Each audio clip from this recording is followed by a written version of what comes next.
Pour l'équipe, c'est quelque chose d'exceptionnel. Hein. Je pense qu'on va faire passer le futsal français, va passer dans une nouvelle ère. C'est une qualification qui n'a jamais eu lieu par le passé. Ça fait plus de 20 ans que le futsal existe. Et moi qui est en équipe nationale depuis 12 ans, je ne l'ai jamais connu. Donc c'est une première et je pense que c'est le début d'une nouvelle ère pour l'équipe nationale. On va parler de palmarès. Alors l'Espagne qui a remporté 7 sur 10 championnats d'Europe, donc ça parle de lui-même. Je suis un grand favori de cette compétition.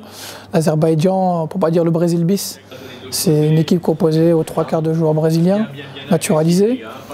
Des équipes qui ont, sur les derniers championnats d'Europe, dans la Coupe du Monde, ont été dans les derniers carrés ou dans les 8 dernières équipes. Ça fait très longtemps qu'ils sont installés. Enfin, l'Espagne est dans les 2 premiers depuis la création du futsal, j'ai envie de dire.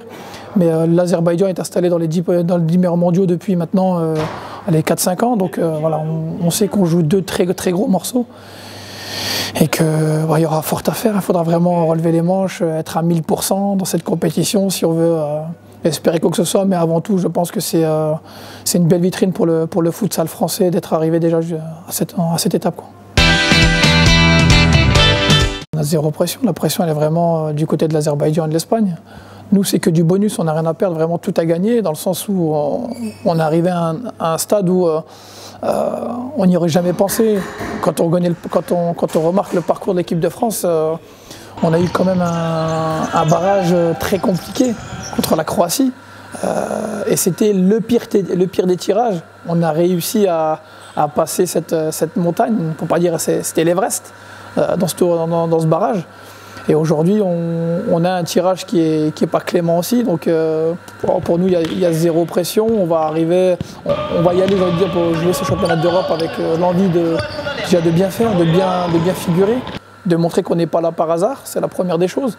Et la deuxième, s'il y a un coup à jouer et qu'il y a un coup de moins bien pour l'Espagne ou l'Azerbaïdjan, ben, on s'engouffrera et on jouera notre carte à fond. On est en train de monter vraiment en puissance. Je pense qu'on a besoin de jours de repos actuellement, c'est le but. Hein. On a beaucoup poussé au début pour pouvoir recharger maintenant les batteries. Ces 4-5 jours qui vont arriver avant le premier match. Le groupe, de toute façon, je pense qu'il est conscient qu'on est arrivé très haut. On a un groupe qui est très homogène avec des anciens, des jeunes qui nous amènent leur fougue. Cette jeunesse qui nous a permis, d'ailleurs cette association, on l'a vu avec un petit peu Landry Ngala qui par sa folie a réussi à claquer 3 buts exceptionnels lors du barrage retour. Et on a des jeunes, on a des anciens, des expérimentés dans cette équipe qui sont là pour vraiment cadrer, amener l'expérience, calmer quand il faut calmer. Et cette année, on a joué que des gros morceaux qui nous ont permis de passer, d'arriver à cette phase finale. Et je pense que ce championnat d'Europe-là va permettre de montrer au futsal européen qu'il faudra à l'avenir compter sur la France sur les prochaines échéances. Bon, c'est pas compliqué, hein. Vous voulez voir des buts, du spectacle, des beaux gestes, d'accord, des personnes, le dépassement de soi-même, hein, dans cette discipline, parce que c'est une discipline très physique, très athlétique, mais qui est très spectaculaire. Il faut venir voir le futsal. On ne s'ennuie jamais. Il n'y a pas de 0-0, il n'y a pas de 1-1 ou autre. Hein. C'est des matchs où on voit beaucoup de buts, ou s'il n'y a pas de but, il y a beaucoup d'actions très spectaculaires, des gestes techniques. En veux-tu, en voilà. D'ailleurs, quand on regarde un petit peu les différentes chaînes, enfin les différents distributeurs comme YouTube ou autres, tous les beaux gestes techniques, on les voit où? On les retrouve sur des parquets. Et des parquets de futsal. Voilà. Pour nous suivre, viens, abonne-toi, c'est là.